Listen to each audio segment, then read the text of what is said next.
Bashar al-Assad ha caído. El que fuera dictador de Siria durante 24 años ha sido derrotado en una fulminante ofensiva rebelde que en menos de 2 semanas ha conseguido hacerse con todo el país. A día de hoy es una incógnita hablar del futuro de Siria. De lo que sí podemos hablar es de las consecuencias que puede tener la caída de al-Assad para Siria, para Oriente Medio, para Occidente, para las grandes potencias y para el mundo en general. Así que venga, no me enrollo, que hay mucho que contar.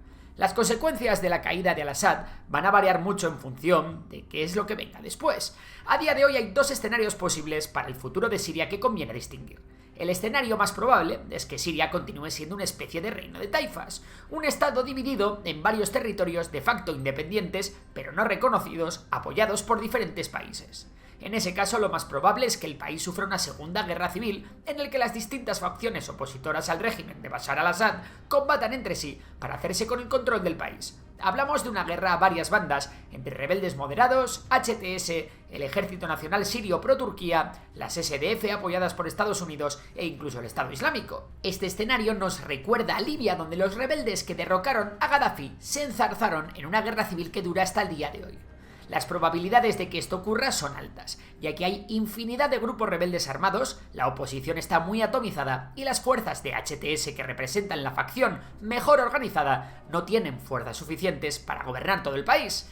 Por ello, va a ser muy suculento que diversos grupos locales y actores ahora secundarios quieran su trozo del pastel y se atrevan a luchar por él. En el caso de que esto ocurra, las consecuencias para la región y para el mundo en general pueden ser tremendas. Para empezar, dentro de Siria, la población civil, que ya ha sufrido años de guerra, represión, crisis humanitaria y precariedad, se vería atrapada en una espiral aún más compleja. Lejos de encontrar un alivio tras la caída del antiguo régimen, las familias sirias se hallarían sumidas en un nuevo conflicto interno, cuyas líneas divisorias no estarían tan claras. No habría ya un frente principal, sino múltiples focos de lucha, con diferentes grupos rebeldes enfrentados entre sí por el control de los territorios, los recursos y las posiciones clave estratégicas. El problema de un gran vacío de poder en Siria será sin duda el aumento del tráfico ilegal de armas, que puede inundar los mercados negros de todo el mundo. Los rebeldes se han hecho con una cantidad tremenda de armas y también de equipamiento militar. Mucho de este equipo acabará en otros países armando a grupos guerrilleros, bandas criminales, terroristas, piratas y demás calaña.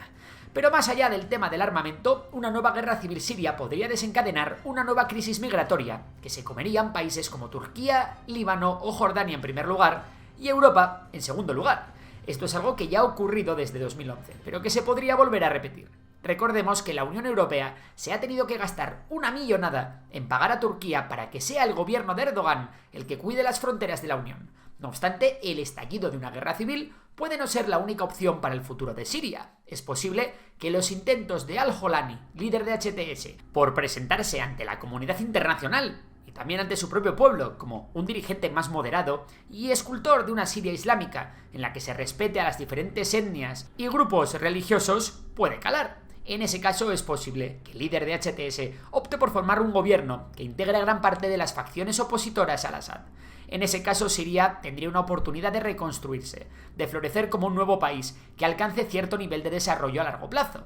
En este caso, empresas occidentales podrían hacerse cargo de la reconstrucción del país, e incluso habría leches entre las petroleras por ver quién se queda con el codiciado premio de los yacimientos petrolíferos sirios. En el caso de una Siria relativamente estable en manos de un gobierno suní y que incluso respete la autonomía de ciertos territorios como el Kurdistán, mejoraría la situación internacional del país, y muchos países con grandes economías como Arabia Saudí, Emiratos Árabes Unidos o Turquía podrían ganar mucho peso en Siria. Además, la comunidad internacional seguramente levantaría algunas sanciones que pesan sobre Siria.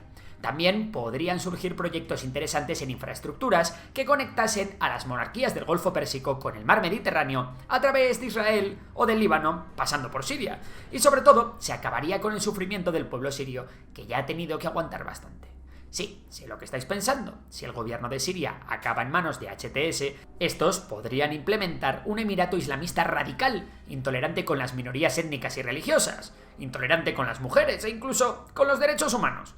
Y sí, tenéis razón, también es una opción probable, pero a día de hoy es complicado que HTS pueda implementar un régimen así sin la colaboración de los sectores más moderados de los rebeldes. Al menos no sin provocar el primer escenario del que ya hemos hablado, es decir, una guerra civil entre rebeldes. Y el tema es que habrá muchos grupos rebeldes que no quieran tragar con la idea de un emirato islámico teocrático. Sea el escenario que sea, hay otras consecuencias geopolíticas que también ya son evidentes a día de hoy. La primera consecuencia que trae la caída del régimen de Bashar al-Assad es que, salvo sorpresa, Rusia va a perder sus bases militares en el país. Esto significa que Rusia va a perder prácticamente toda la capacidad de proyectar su fuerza militar en Oriente Medio. Además, Rusia también va a perder su única base militar en el mar Mediterráneo, por lo que va a tener muy complicado el que su flota opere por allí. Estratégicamente, la caída de al-Assad es un golpe muy duro para Rusia.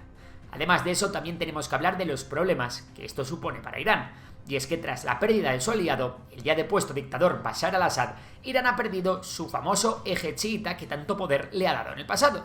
Ahora Teherán no podrá enviar por tierra suministros, munición, armamento o equipamiento a Hezbollah en el Líbano, ni tendrá presencia en Siria a través de sus milicias y de la Guardia Revolucionaria Islámica. En definitiva, Irán ha perdido mucha capacidad para ponerle las cosas difíciles a Israel si la cosa se pusiese complicada. Por otro lado, como vimos antes, la caída de al-Assad supone un aumento tremendo en la influencia de Turquía en la región, así como de otras potencias sunís, como puede ser Arabia Saudí, Emiratos Árabes Unidos, Jordania o Egipto. Por parte de Estados Unidos, su papel en Siria será cada vez más residual, aunque está por ver cómo los norteamericanos garantizarán la seguridad de sus aliados kurdos. Aunque visto que en el horizonte está la presidencia de Trump, es complicado que esto vaya a ocurrir. Y esto es todo por hoy. Si te ha gustado el vídeo, ya sabes que puedes dar a like, suscribirte y recuerda que puedes suscribirte a La Cumbre, la comunidad privada de geopolítica en la que sumo un montón de análisis, hay un curso de geopolítica brutal y muchas cosas más. Por lo demás, un saludo y hasta la próxima.